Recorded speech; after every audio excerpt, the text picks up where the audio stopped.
का बहुत ही महत्वपूर्ण प्रश्न एनसीएफ 2005 से राष्ट्रीय पाठ्यचर्या रूपरेखा से तात्पर्य है जो प्राथमिक एवं माध्यमिक स्तर की शिक्षा के लिए पाठ्यक्रम का निर्धारण किया गया है। एनसीएफ 2005 का निर्माण करने वाली संस्था है एनसीईआरटी, जिसका फुल फॉर्म है national council of educational research and training. NCF 2005 वर्तमान की शिक्षा का सर्वाधिक नवीनतम रूप है। एनसीईआरटी की कार्यकारिणी ने 14 एवं 19 जुलाई 2004 की बैठकों में एनसीएफ को संशोधन करने का निर्णय लिया। एनसीएफ 2005 एक संशोधित रूप है। एनसीएफ 2005 के निर्माण का आधार है 1993 शिक्षा बिना बोझ के। एनसीएफ की समीक्षा की सिफारिश एमएचआरडी यानी मानव संसाधन एवं विकास मंत्रालय। एनसीएफ 2005 के निर्माण के लिए प्रोफेसर यशपाल की अध्यक्षता में एक संचालन समिति और 21 राष्ट्रीय फोकस समूहों का गठन किया गया। संशोधित दस्तावेज एनसीएफ 2005 रविंद्रनाथ टैगोर जी के निबंधन सभ्यता एवं प्रगति से आरंभ होता है, जिसमें कवि गुरु हमें याद दिलाते हैं सृजनात्मकता और उदार आनंद बचपन की कुंजी है और नासमझ वयस्क संसार द्वारा उसकी विकृति का खतरा है। राष्ट्रीय शिक्षा नीति का निर्माण स्वतंत्रता पश्चात 1986 में प्रस्तावित किया गया था कि राष्ट्रीय पाठ्यचर्या को शिक्षा की राष्ट्रीय व्यवस्था विकसित करने का एक साधन होना चाहिए जो भारतीय संविधान में राष्ट्रीय निर्माण के दर्शन को अपनी आधार भूमि माने। एनसीएफ 2005 के 5 प्रमुख सिद्धांत हैं। विद्यालय के ज्ञान को बाहर के जीवन से जोड़ा जाए, यानी कहने का मतलब है कि जो भी स्कूल में पढ़ाया जा रहा है बच्चे के आसपास के परिवेश से उसको जोड़ करके पढ़ाया जाए, उसको जोड़ करके बताया जाए। जैसे बच्चे ने गांव में क्या सीखा, लोगों से कैसे बात किया, उसके आस पड़ोस की क्या स्थिति है, उससे बच्चे को संबंधित करके पढ़ाना है। दूसरा है शिक्षा पूर्ण रूप से रटंत प्रणाली से मुक्त हो, यानी बच्चे को हमें केवल रटने के लिए नहीं कुछ देना है, बच्चे को समझाना है, बताना है, उससे संबंधित चित्र दिखाना है, उससे संबंधित मूर्त चीज़ों को दिखाना है। तीसरा है पाठ्यचर्या इस प्रकार संबंधित हो कि बालक का चहुमुखी विकास हो, बजाय पाठ्य पुस्तक केंद्रित हो। इसका मतलब ये है कि बच्चे को ऐसे पढ़ाना है कि उसका चारों दिशाओं में विकास हो, न कि उसको केवल हमें किताबी ज्ञान देना है। केवल किताबी ज्ञान देने से कोई भी बालक प्रतिभाशाली या फिर अपने क्षेत्र में विकास नहीं कर सकता है। अतः एनसीएफ 2005 कहता है कि किसी भी बालक को चहुमुखी विकास के लिए पुस्तक केंद्रित के बजाय उसको पर्यावरण से जोड़ करके शिक्षा देनी है। 4 नंबर है परीक्षा को अधिक से अधिक लचीला बनाना और कक्षा की गतिविधियों से जोड़ना, यानी जो भी आप परीक्षा करा रहे हैं उसमें लचीलापन हो और वह कक्षा की गतिविधियों से जुड़ा हुआ हो। जैसे बच्चे आपस में कैसे बातचीत करते हैं या फिर आपस में कैसे खेलते हैं, गेम खेलते हैं, उन्हें कक्षा के हिसाब से, उनके क्लास के हिसाब से उनको उनके आवश्यकता के अनुसार गेम खिलाया जाए, जिससे उनके अंदर क्रिएटिविटी उत्पन्न होगा, जिससे बच्चे प्रतिभावान होंगे। एक ऐसी अधिभावी पहचान का विकास जिसमें प्रजातांत्रिक राज्य व्यवस्था के अंदर राष्ट्रीय चिंताएं समाहित हो।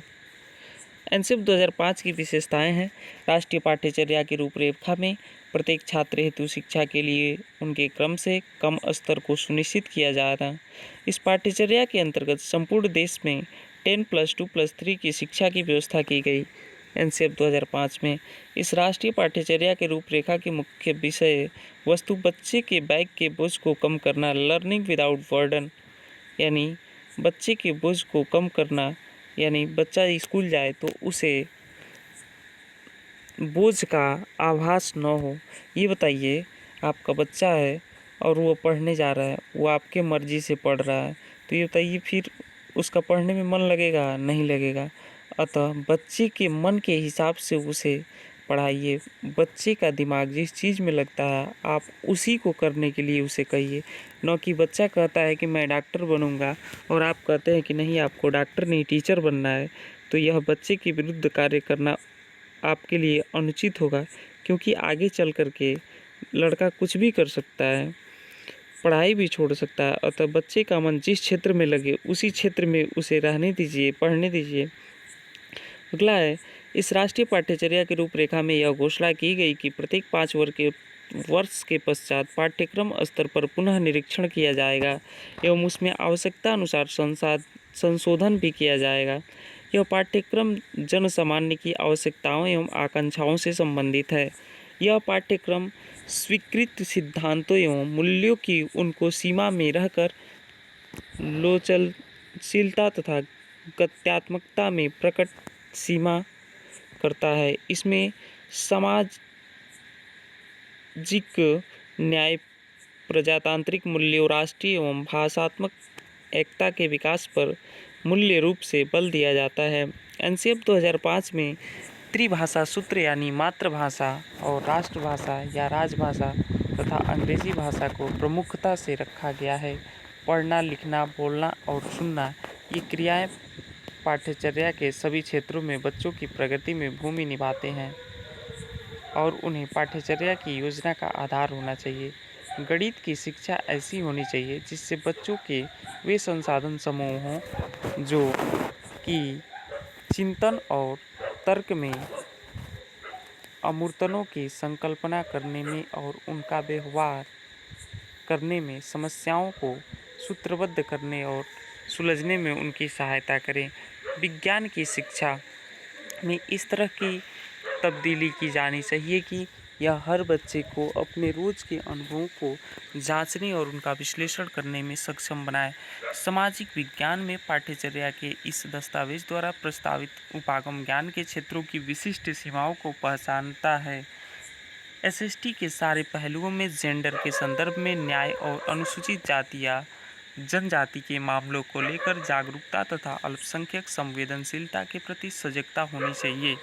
स्वास्थ्य, शारीरिक शिक्षा, मध्याह्न भोजन, गायन, नृत्य कला, नाटक में लड़कों के बराबर लड़कियों को महत्व प्रदान करना चाहिए। यानी आपको पढ़ाते समय लड़के और लड़की में कोई भेदभाव नहीं करना है, दोनों को समान मानते हुए आपको शिक्षा देना है। चट्टोपाध्याय कमीशन 1984 द्वारा सुझाए गए पेशेवर मानकों में ढीलापन यानी लचीलापन लाने की ढाल की प्रवृत्ति को रोकने के लिए शिक्षक प्रशिक्षण में क्रांतिकारी परिवर्तन की जरूरत है। पाठ्यचर्या को नवीनीकृत करने के लिए सबसे जरूरी है व्यवस्थागत कदम होगा। परीक्षाओं में सुधार, 10वीं की परीक्षा ऐच्छिक हो।